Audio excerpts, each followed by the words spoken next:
বিসমিল্লাহির রহমানির রহিম। আমি মোহাম্মদ সাজিরুল ইসলাম, সহকারী শিক্ষক, ভৌত বিজ্ঞান, আলমপুর উচ্চ বিদ্যালয়। আজকে আমি যে পরীক্ষাটি করতে যাচ্ছি সেটি হলো তড়িতের চৌম্বক ক্রিয়া। অর্থাৎ একটি সলিনয়েডের মধ্যে যদি আমরা চৌম্বক প্রবেশ করাই তাহলে তার মধ্যে বিদ্যুৎ তৈরি হয়। এর জন্য প্রয়োজন হবে একটি দ্বন্দ্ব চৌম্বক, একটু তামার পেঁচানো তার যেটিকে সলিনয়েড বলে, এবং একটি গ্যালভানোমিটার।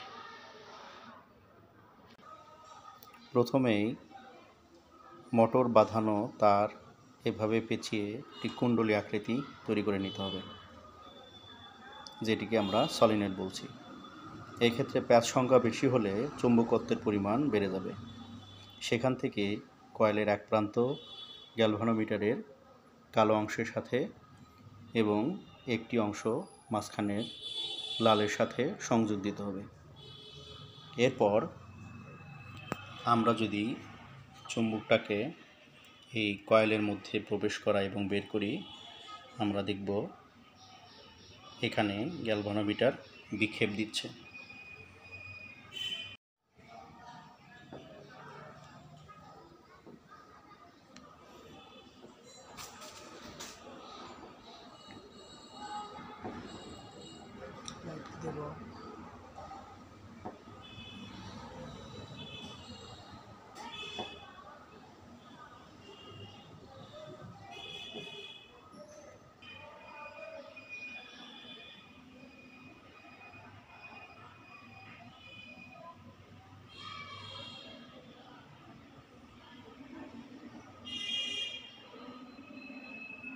তাহলে সলিনয়েডের মধ্যে চৌম্বক প্রবেশ করালে কয়েলের মধ্যে একটি বিদ্যুৎ তৈরি হচ্ছে, যা গ্যালভানোমিটারে বিক্ষেপের মাধ্যমে আমরা সেটির দেখতে পাচ্ছি।